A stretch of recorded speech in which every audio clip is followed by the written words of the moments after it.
And then the other thing is trying to encourage you to do this type of research as you investigate what's going on your own networks. So a brief outline, a threat, and we'll look at sort of turning the threat on its head and using it as a resource once you've identified a threat. And then talk about building a method to do this with vis-a-vis China, maybe the Middle East, so you can take it in different directions. And then we'll talk about the law and where international law stands on the subject. So with Russia, very strong in math and science. They have a history in the Cold War of looking at America through a certain lens and taking our products apart, no matter what they may be. And if you talk to Russians, they have a healthy culture of reverse engineering in general. They've assured me that when you're growing up in a Russian household and your lamp breaks or your toilet doesn't flush, you don't just pick up the phone and call somebody. You try to figure out how to fix it yourself first. And so this lends to a hacker culture that is strong. The other thing is the economy may not be quite where it needs to be. This is also true in a country like Egypt that has a great university system, good education, but just not nearly enough jobs to fill the graduates that come out. And so they may move into other areas of the economy. So if you just look, this is a brief slide. You know, we think Windows is expensive and we think Microsoft Office is expensive, but I mean, if it was, you know, if it costed you a month's salary, you can kind of imagine, you know, your willingness to pay for it at that point. Probably not too likely. Cybercrime, okay, there's a long history of cybercrime from Russia. Vladimir Levin in the mid-1990s manipulated Citibank's cash management system over 40 times, taking $10 million out of it. So it's one of the few cases, though, of a successful bilateral joint law enforcement operation. And what happened was they got most of that money back, but they never did figure out how he did it, how he got in to begin with. The Microsoft source code hack, again, went back to St. Petersburg. This guy named Joy Lopez in Florida recently, very interesting case. What happened with him? Core flood virus. So he's got a Trojan on his system. Somebody logs in from a couple of former Soviet Union states, and they take about $90,000 out of his account, ship it back to Latvia. Now, the problem with Joe Lopez was that they had his legitimate login and password, and he didn't have that much of a case. Bank of America told him, they said, look, it's not our fault. It's your computer that was hacked. Somebody logged in with your password and moved the money. So he turned around and said, look, I don't know anybody in the former Soviet Union, and you should know that malicious code is out there, and you should know that large transfers to suspect countries, you know, you should alert the client. In any case, it's a sticky situation because it's his box that was hacked and not the bank's. This guy, you may or may not remember, he spoke 4 years ago in Apollo over here, and I saw his presentation just before he was arrested by the FBI, and essentially he was for $99 offering you a program that would remove all copyright, all copy, paste, edit, read restrictions on ebook, Adobe products. And so he was working for a Chicago firm at the time, and this got really messy because the EFF got involved and nobody wanted the bad PR, least of all Adobe or the United States government, whose law enforcement agencies also employed Elcomsoft, which was the company that hired Dmitry and made the product. So with a lot of these cases, again, there's just a few fish in the sea that get arrested, but usually not too much happens with them. What I want to suggest here is if you have a true zero-day exploit, you can turn that into cash. And this is what the Russians are doing now. They've got a great sort of a bag of tricks, and what they're doing through internet worms like Bagel and MyDoom, they're compromising your systems, and what they're doing is just lifting off the financial information. So related to PayPal, related to eBay. It's usually not for distributed denial of service. It's usually not for spam, although it can be. But what they want is your personal financial information, and they take advantage of an exploit to increase revenue. So millions of credit cards. Last year in England, Where there is money, you will see a lot of interesting activity. So with international gambling, if they're offline for a couple hours, that's a whole lot of money that they're going to be losing. So with the distributed denial of service attacks versus the international gambling, they typically would hit them with maybe a SYN flood, followed by a letter which said, look, we can take you offline if you don't pay us, say, $50,000 a week, which is not much for international gambling. By the way, the SANS Institute estimates that about 7,000 companies at any given time are paying extortion money to some online attacker. But in this case, again, there were some arrests made, and one success story from last year. Here is a case which is really very important for a couple reasons. One, it was so severe that Microsoft changed its normal patch schedule, which was pretty rigid, and they were willing to come out with patches around their normal schedule. And two, the U.S. CERT advised at least the folks who work in Washington, D.C. Beltway area in the United States government to not use IE, to use something else, or at the very least disable JavaScript. But what happens here, again, with the internet worms out there likely compromising Microsoft IIS, then taking advantage of holes in IE to redirect you invisibly to this IP address in China that would download a keylogger onto your system and basically pull off financial information, credit card and PayPal and eBay and the like. So Russian malware really falls under every kind of category, from backdoor to downloader to spam tool. So they fall into every category. Social engineering, okay, there's a social engineering aspect in any good attack, and with the Russians, they've got a very powerful one. A lot of people are looking for girlfriends, they're looking for love, right? And so Russia's taking advantage of this. I'll just tell you a couple of stories. There's a Canadian guy who had his Russian girlfriend and was sending her a lot of money, and it was the way it transpired. It made it very easy for this man. Okay, he had a virtual girlfriend, Alfia Matvieva, I think. So he could go into a virtual store and buy her virtual gifts and get email back from her thanking for all this great attention. The problem was there was no store, there was no gifts, and there was no girlfriend. It was just a couple in Russia that had this scam going. They made about $300,000 on it.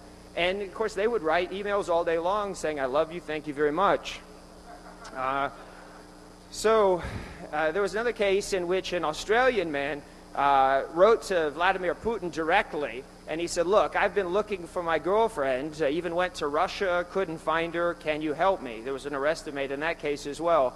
But it's a big problem because it's playing on some of the basic human needs, right?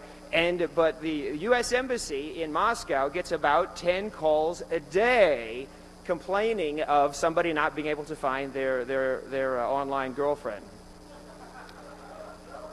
So criminal communication, okay, it can start in public web forums. There is, I'll show you one here, and then we'll jump back. So there's public spaces in which if you own, proxies or you're a money launderer, that kind of thing, you can put teasers out there in public web forums. Okay, so then you can contact somebody, and then they become closed, and you need, registration, and you need recommendations and that kind of thing. And the real communication then is usually it's the word I'm looking for, not proprietary, but homegrown code, or something that makes it very hard to trace at that point. However, here's one example, and here's some sites you could check out. But again, you want to announce your service and you eventually make your nickname known through the delivery of goods and services through these sites. And you might get paid through web money. We're very familiar with PayPal in this country, but in this case, web money is a service that was started in Russia. And I talked to a couple of Russian guys about this, and they talked about how as soon as you want to get on a good site, right, where that's legit essentially. But the administrators of that site will check out your goods and services fairly quickly and decide whether they want to keep you on or banish you forever. Where's seen? Drink or Die is a really big group. They started in Russia in '93, moved all over the world. There was one of the biggest international operations, law enforcement, revolved around Drink or Die. It was called Operation Buccaneer. There was a guy, Bandito was in Australia. The Saint was in Arizona, not too far from here.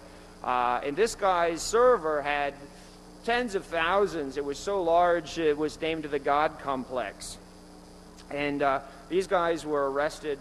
But again, very sophisticated group. They specialize in application software, tens of thousands of cracks, and very good at what they do. And typically the members only know each other's nicknames, and it's very strictly compartmentalized, the organization, and very difficult to it's kind of like an Al-Qaeda cell, right? You take out one and you don't really know. They're not necessarily going to know the other two guys on either side of them in the cell.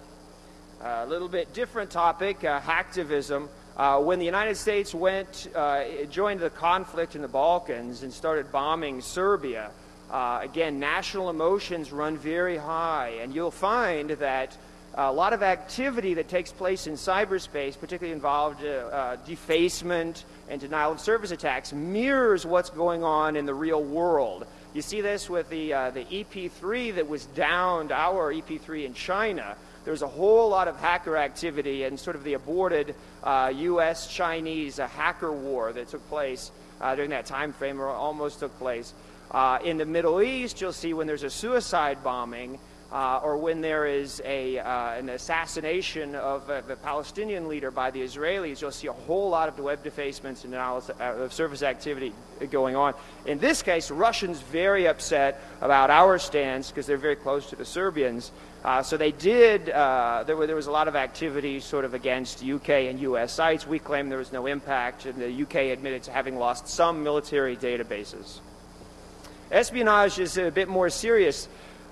Here's the current alphabet soup for the Russians. Okay, the KGB's the old institution. SVR would equate to CIA, FSB, FBI, and FAPSI, NSA.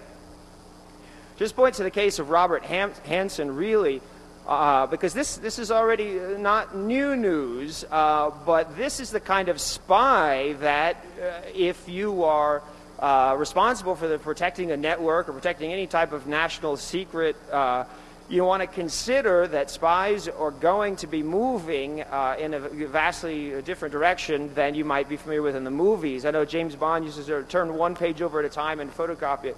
Well, now, of course, you can stick a USB drive and take literally every document your entire agency is working on out of the office with you. So it's a big problem. Robert Hansen, 20 years ago, was already sending encrypted bulletin board messages. He hacked into the account of his superior. He was working all the databases at FBI, and there was no real limitations on what he could do, searching for his own name, searching on dead drop, searching on Russians, and see if there was any connection that somebody may have suspected him. So about 15 years, he literally gave away just about every important secret to the Russians that you might think of. He was ideally placed. He was the chief of Russian counterintelligence at FBI, which gave him access to just about everything.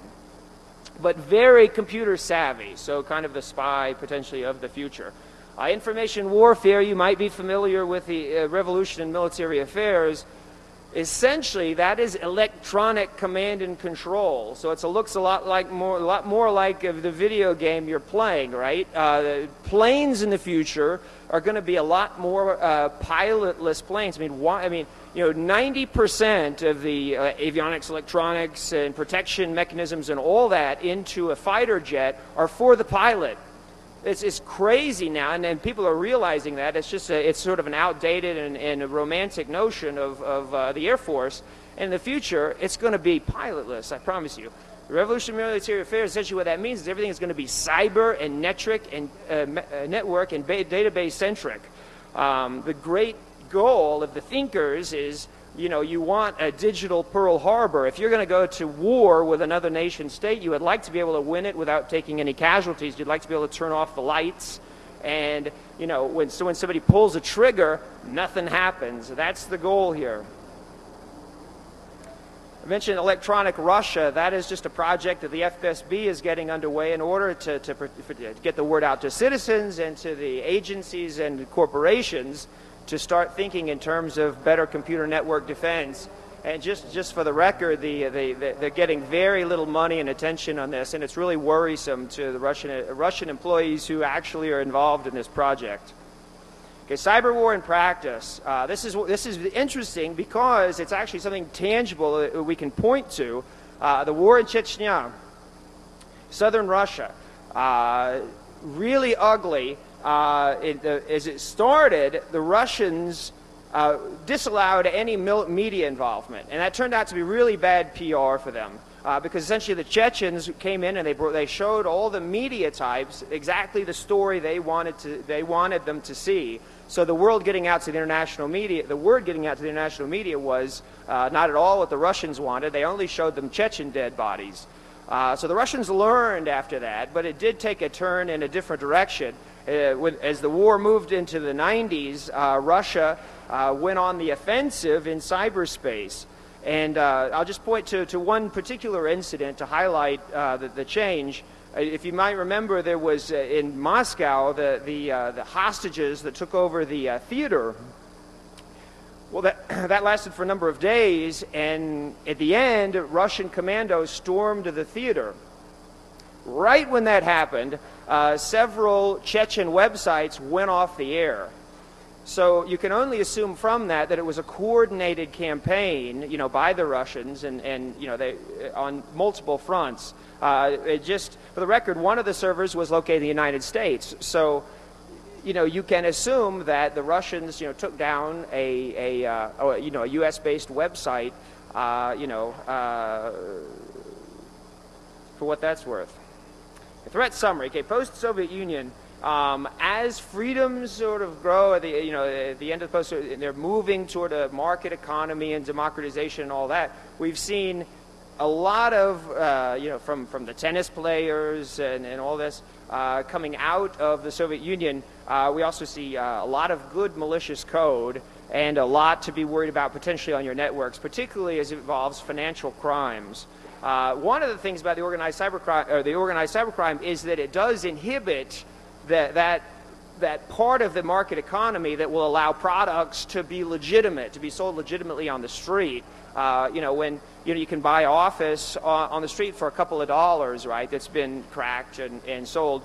From one viewpoint, that's a good thing. From another, it sort of inhibits the market economy growth. The other thing is a lot of this money is recycled into more nefarious crimes, so you have to be aware of that as well. Okay, so we've established that Russia is a threat. Now you sort of want to turn it on its head and say, okay, now they've got great math and science, great coders, et cetera, et cetera. We want to turn that into a resource. So hacker sites, there's no end of them. You can find them very quickly. But I think for a lot of people, the language barrier would be the first thing that would inhibit you from trying to exploit this as a resource. Here's some sites where you can start looking at them. Here's one, maybe the Civil Hacker School is sort of the analogous to the Académie in France that is very well known and in the news. This site, you'll find everything in English as well as in Russian, so I don't need you to help you with that really. But what we will look at is a Russian language site. So here I took one with a lot of things that we can sort of dissect and pick apart. But again, it's all in Russian. So if you don't speak Russian, you're like, how am I going to do this? Well, I'll show you how in a second. But first of all, I'll just sort of look at the material on the site, and you'll find that it looks a whole lot like a site that your own language wants. You just translate the words. So hacker, essentially, you'll find that the Russians have no problem sort of incorporating foreign words into their language. The French hate that, right? They've outlawed the use of the word email in France, but no problem with that in Russian. So hacker is a hacker. Взлом is an attack. Защита, defense. Программирование, исходники, халява, soft, и проги. So I won't take you any further in Russian, but so you can hear a little bit of it. And this is the motto of the site. And here's sort of how it breaks down. You've got training, a lot of downloads, and some hacker tools. And so here's a place you could go, for instance, to find, and once you grab a software translation tool off the internet, you'll find that there might be a lot of stuff here that you could exploit in really just a few minutes that you may never have imagined you could have otherwise. So just the top, here you see archive of articles, right? You can see commentary, how many times it's been read, when it was posted, etc. The top one, for instance, I'll just translate the top one. It says, essentially it means how to seize a lame IRC channel. So it's been read 10 times, and you just click on it to download or email. Here's the downloads, and again, it goes into different categories, but in terms of exploits and articles and various tools like scanners. Here's the top 10 downloads. I kind of matched them against the insecure.org ones, and it wasn't a very good match, so potentially I don't know that a lot of the names haven't been necessarily changed, but what I'm suggesting here is you may find things here that you may not find in the normal repositories in which you look. And if you're a coder, of course, you might be able to also pick apart things. You might not be able to read the comments, but I'll show you how to do that. Here's the discussion forums on the site. And again, it's not that difficult, and I've done it. You're all used to having a couple of windows open on your desktop, just to translate something in one of the online services and drop that in a chat window. It just takes a second, really, to go back and forth between the two. So here's hacker tools, right? The three main ones on the site. So the scanner email and DNS. So I just asked it. I said, hey, why don't you scan the Kremlin for me and tell me what ports are open? So it's the kind of thing where you could, again, you're using somebody's tool in their environment or in their milieu, which might be a good idea and offer you some benefits. So it even has a word of the day. In this case, Big Brother is always watching. Don't forget. Here's two guys who maintain the site. You can email them with any questions. I guess they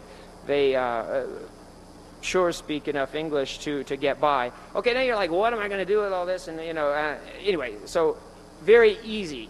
Software translation is not too bad, especially if you know enough words in a particular discipline to get by. In your case, network security and hacking terminology, you're familiar with so many words that you could essentially look at a machine translation and get by a lot quicker than you think. So natural language processing is bringing in human languages into software, and machine translation, which is taking one language and translating it into another. It's much more sophisticated than word for word. Now they incorporate a lot of grammatical rules. They've got idioms in there. And now they've got this really great feature, they've got part of the development process, what they'll do, because they know that professional translators have already done so much of the work for them. What they'll do is they'll just feed it novels. I talked to one guy who works for a company, and they fed it like every Tom Clancy novel, right? They fed their big machine every Tom Clancy. And what it does is when then you ask it to translate something from English to Russian or Russian to English, it already, fat Tom Clancy novels are. It's got about 30 of them in there. It's got many more than that. It's actually got millions or thousands of books, millions of phrases. But what it's doing is it's taking a professionally translated translation and giving you essentially what a person did who was trained in the discipline. So you'll find professional translations on the web, and these are a help if you really want to study the language, and these can be pretty good. Just for the same reason you'll find War and Peace in every bookstore, you'll also find good articles about hacking. You'll find them as well in other languages, whether you study Chinese or Arabic. These can be kind of cool to look at. There's a lot of free services, and these aren't too bad if you don't know about AltaVista. Just go to AltaVista and click on translation, and they've got a nice long list now, and bi-directional of a lot of languages that you can go back and forth in for free. There's commercial translation that can get quite expensive. So we'll just look at translation briefly, translation software. So here's Smashing the Stack, which is admittedly is a very difficult text.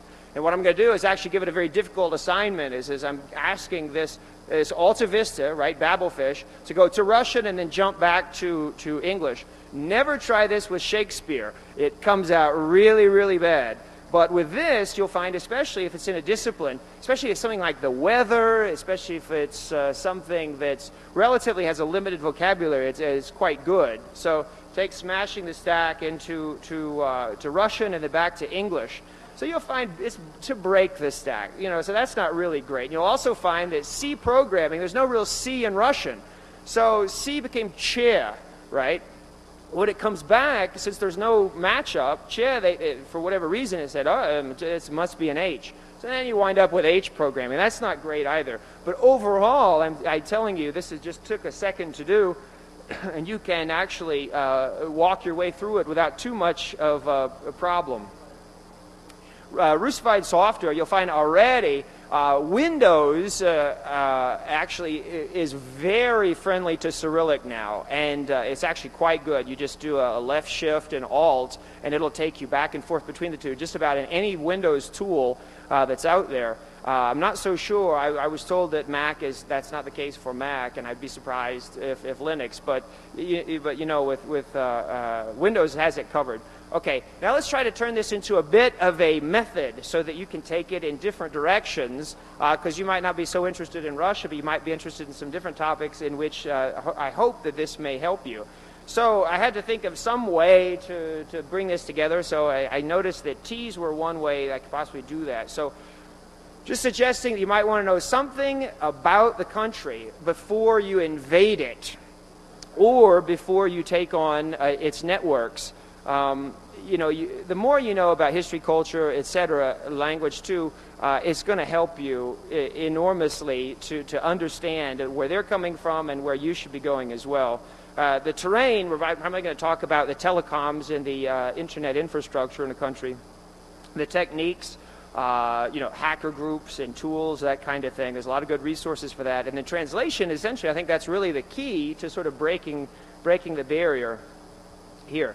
Okay, Russia, I'll give you just 30 seconds. 12th century, they kicked out the Mongols. 17th century, they took Siberia. The Communist Revolution in 1917, lasted 70 years. Now they've got kind of three things going on. They're trying to develop democracy, they're trying to develop their economy, and they're dealing with the war in Chechnya, which is a big deal.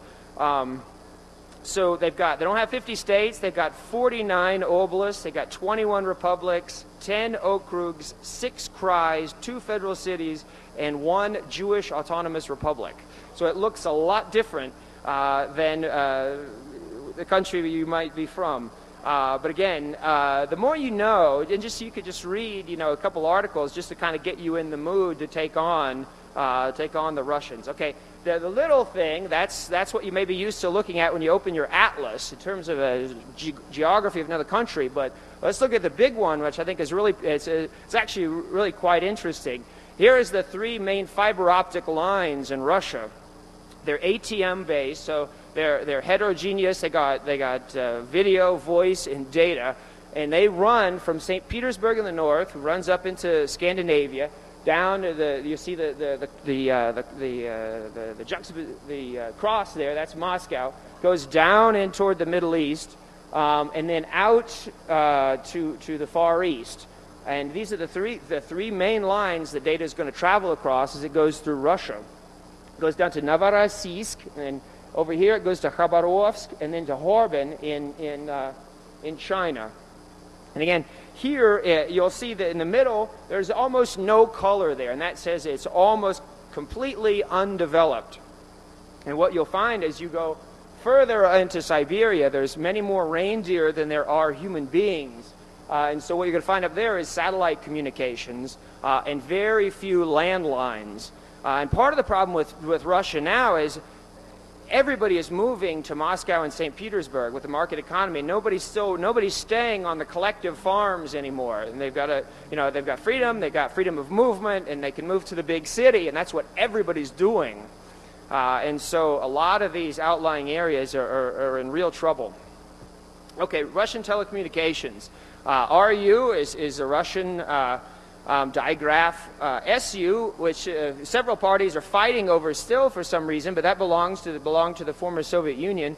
And then you can actually count the number of internet hosts and users and telephones. Talked about the trunk lines.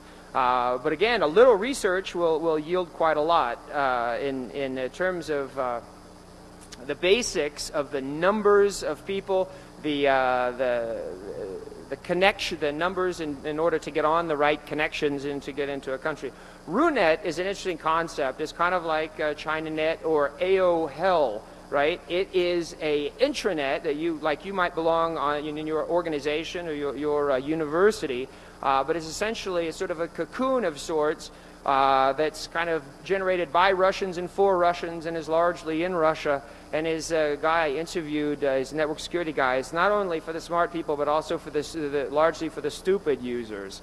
But it's essentially Russian cyberspace. Internet usage by country. Here, just quickly, Russia has a relatively small percentage of its population that may be online compared to, say, Scandinavia, but they got a lot more people. So what that means is actually you could potentially deal with 3 or 4 times the number of Russians as you could Scandinavians online, just by the sheer numbers. And so that's something you might forget. Again, more color to less color means more connections to less connections. Here's an interesting slide. You consider that some countries, you probably heard the phrase, all roads lead to Rome. Well, when I was in England, too, they assured me that even the smallest village has a street that is pointed directly toward London. So what I want you to see here is essentially the spoke pattern for probably most networks that you would encounter in Russia. If you want to get from point A to point B, you got to go through Moscow, essentially. And this is really good to know, when you are crossing networks, so that you know if I want to go somewhere, potentially somebody could collect or see me along the way. Here's here's the most sophisticated map I could find. There you see the satellites, out that are connecting the more remote parts of the country. I think I've covered most of the points I wanted to cover here already. So we'll move on.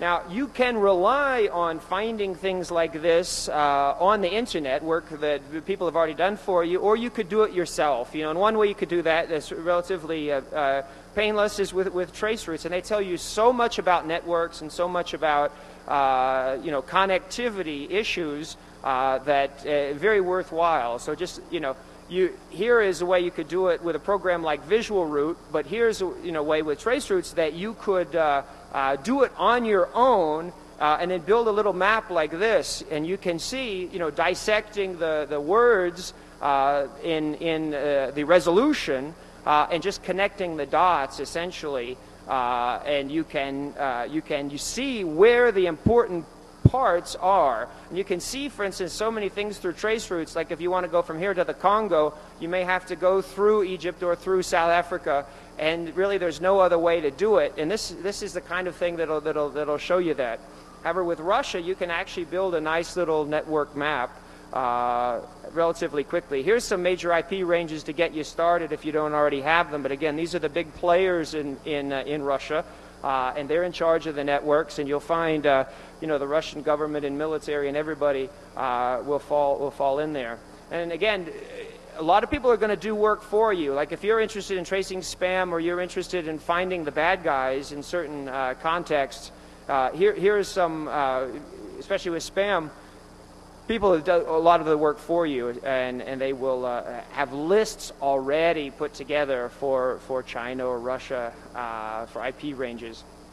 Okay, I had a great class a few years ago on hacking, and what they said was the first place to start may not be entirely obvious to you, but you start with the home page, right? So in this case, here's the Russian government portal, and you'd be surprised how much information is here if you dig down into it. But again, part of the problem for a Western user is the language barrier. Here is about the only page that you'll find with a direct word-for-word translation, and it is the president's page, not surprisingly.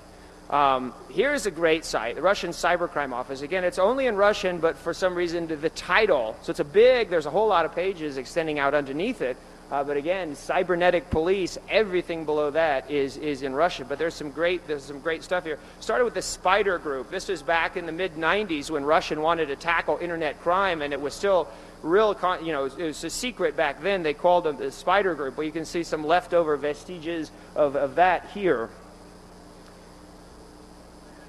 Here's some things that fall underneath, and one of the things I want to highlight here is just that if you are in law enforcement or you wanted to do any type of international investigation, whether it be official or unofficial, you can see here the actual what Russians consider illegal and the definitions by which they might prosecute someone.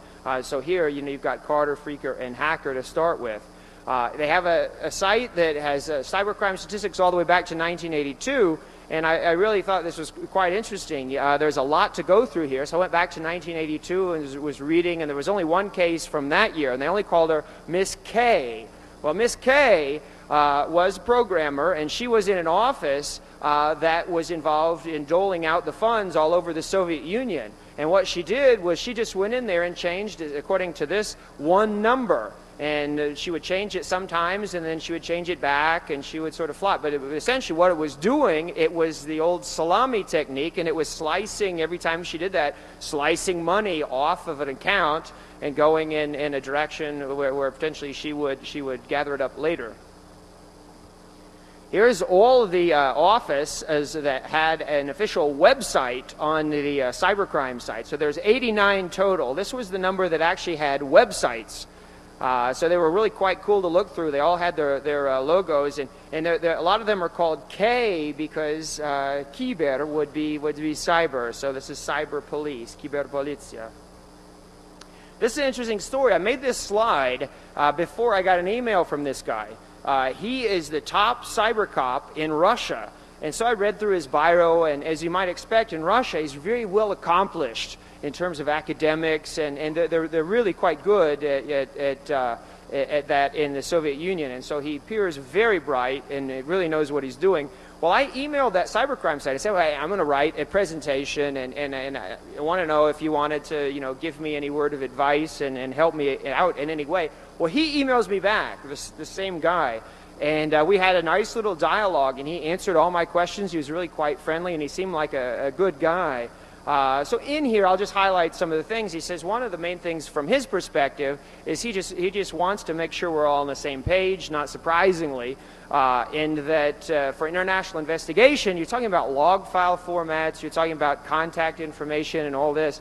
He says that most of his 89 offices actually do get complaints from overseas every day, the majority of them. But he says, he said, and then at the bottom he says, well, we're doing our best. We're actually meeting more and more often with foreign counterparts, especially the FBI. Now here's some questions that I just put together, and again, I put a lot more together than this, but this is just kind of a start. I was thinking if we could develop, 100, 200, the most important, terminology, the most important questions to be asked for international investigations, even if you're just a system administrator, or you're the kind of guy who reads through the log files just for fun from your firewall at home, the kind of things that would be able to take you across borders. I don't see any reason why we couldn't develop several hundred of these and get them professionally translated and be able to move more quickly across borders. So here's just some things that I had put together in that regard. Here's one word to get you started in case you're I don't know, I've only only studied a couple of languages here. But again, you will find a lot of hacker stuff just about in any language on the web. And the thing is, whether or not you've done this before, it works, and you slap yourself if you've never done it. But if you know, for instance, the word for hacker in Russian or Chinese, just take that and drop it in Google and see what comes up, and it works. I mean, Google knows exactly what you're talking about, right? So you can take those and you can drop them in foreign newspapers.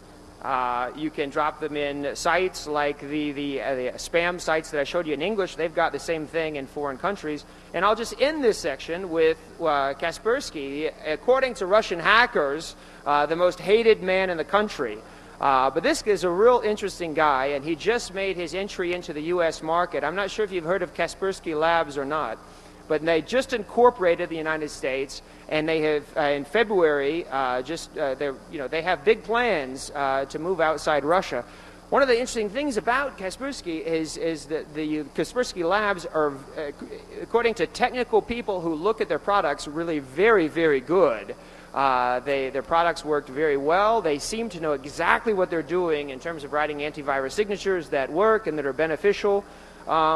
So one of the interesting questions then, especially guys from Americans' perspective, especially with sort of the legacy of the Cold War and all that, is whether we'll have any inhibition about buying Russian products and putting them on our networks, especially if they're government in nature.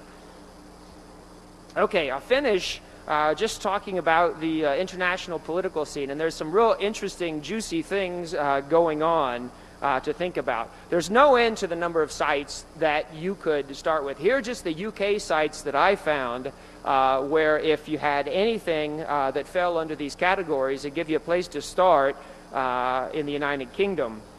But in general, international law is real ill-suited to deal with the internet, and it's just starting to catch up. I mean, the internet is borderless, and you can't even hope to sort of interview all the people who cross your borders every day, much less look at all the data packets. Again, we all know with the I love you virus and all that, in certain countries, they haven't even thought of instituting cybercrimes, and so how are you going to prosecute somebody? Nobody likes to extradite criminals. Nobody likes to give up any part of their national sovereignty. These are all real important issues, and they're all for good reasons.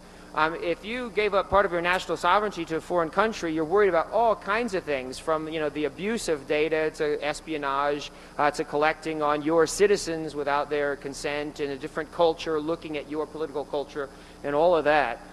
So what you have is like Microsoft and Valve looking at other solutions in order to track down criminals. Evidently, somebody has taken a Microsoft bounty. They're not going to publish it, but that's what it appears has taken place. And with the case of Valve, they actually tapped their fan base and they said, "Can you help us here? Somebody stole, parts of Half-Life 2, and it worked." So extraterritoriality is a big issue. In here, I'm primarily going to talk about remote search and seizure. So we'll talk about the FBI sting. And so the FBI in the year 2000, they saw all this activity coming from Russia. They weren't getting the help that they wanted from the Russians. And so they said, well, we're going to do our own research, and we're going to do this. And so what they did was they had a couple of suspects. They went to Russian sites. They pulled down their resumes, and they invited them to Seattle. To a fake company for an interview, and they came. And it's kind of a sad story in part because they were actually quite excited about getting out of the biz and going legit. And they went to Seattle, and of course, the FBI guys, they said, why don't you download some stuff to prove your skills to us? And of course, as soon as they did, they had their logon, username, and password, and they had all this evidence with which to prosecute them. So remote search and seizure, it's a great topic to debate because whether or not in this case, the Russians went over there without the consent of the Russians. So what the Russians did was they sued us back, and they said, you illegally came on our networks, and it was a mess. But the thing is, if you're not getting cooperation from a foreign government, what do? You're kind of between a rock and a hard place. Is it closer to, do you think, actually sending your law enforcement over there and invading the country? Or is it closer to, say, doing open source collection from newspapers or taking satellite pictures, all of which are commonly available and are not really considered espionage? Okay, one of the main things we've got going right now is the European Cybercrime Convention. But a lot of the things I just mentioned are the big issues. Essentially, people are worried about these national sovereignty issues, and so all we've really got on the table is closer point of contact issues. And so that's really all the national governments, I promise you, are going to allow. There is no way that a national government is going to allow another one to come in and ransack its networks looking for evidence. So it's about getting on the same page. It's about having the same log file formats and good points of contact. That's really all that's on the table. And I'll just leave you with just a short story. Recently in the UK, they wanted to find some malicious guys in China. And so they were calling over there, these UK guys, trying to find somebody to talk to about it, and they had extreme difficulty. They finally found the PRC cert, and they said, you know, whether or not this is the case, this is at least exactly how it seemed to them in the UK. They could only find one person to talk to, and that guy only spoke Chinese. So to make a long story short, they eventually found somebody who spoke Chinese in the UK, and they told this guy that this particular website was causing them problems, and they said it came down in a heartbeat. But that sort of the story highlights the difficulties with which you'll find in crossing international borders in any of this business. So thank you very much for the talk. I really appreciate it. If you have any questions, feel free just to raise your hand. So, the mob. Okay. Yeah, I tried to find... I'm sorry?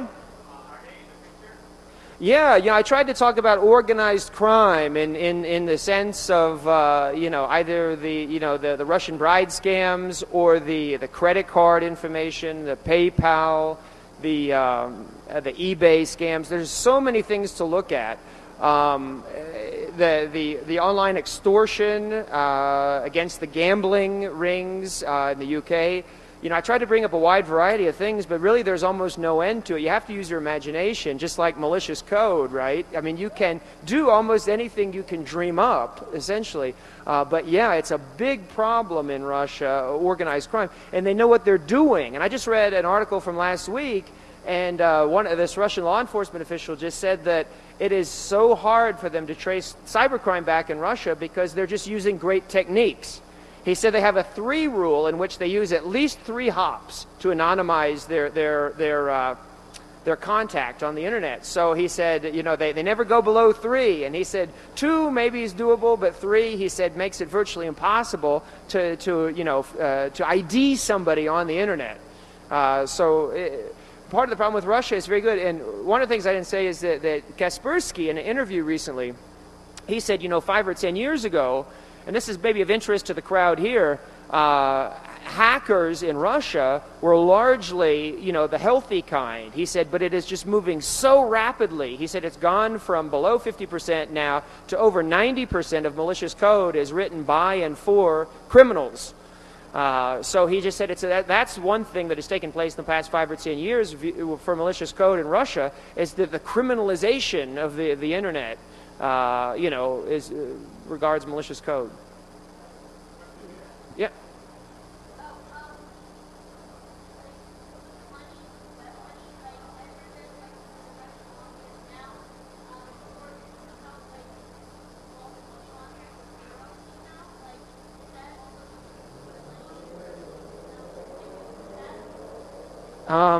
I don't know, to be honest with you, but I do know she asked about money laundering, and right? They're using euros.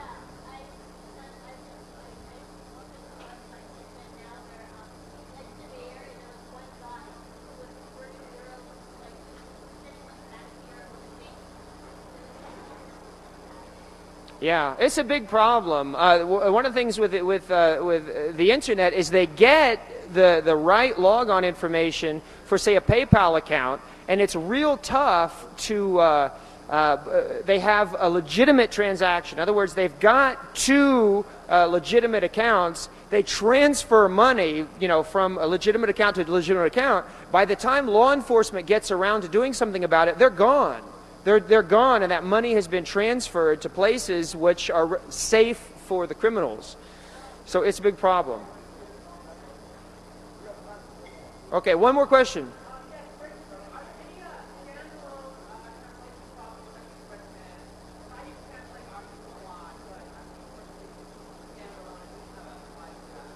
Yeah, well, let's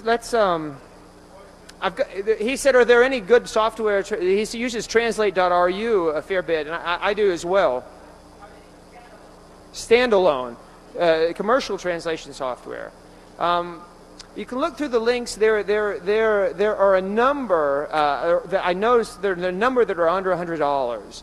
Language Weaver is pretty expensive, but it uses specifically that technique I talk about, and it feeds it literally hundreds of newspaper articles and novels to do. Essentially, it is giving you a professionally translated version. It can be choppy at times. And it's very expensive, but Language Weaver is one that is highly regarded. It's won a lot of prizes.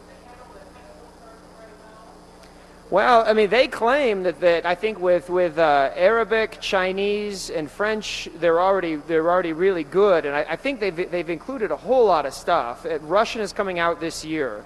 It's not out yet. So thanks a lot. I really appreciate it. But that's it.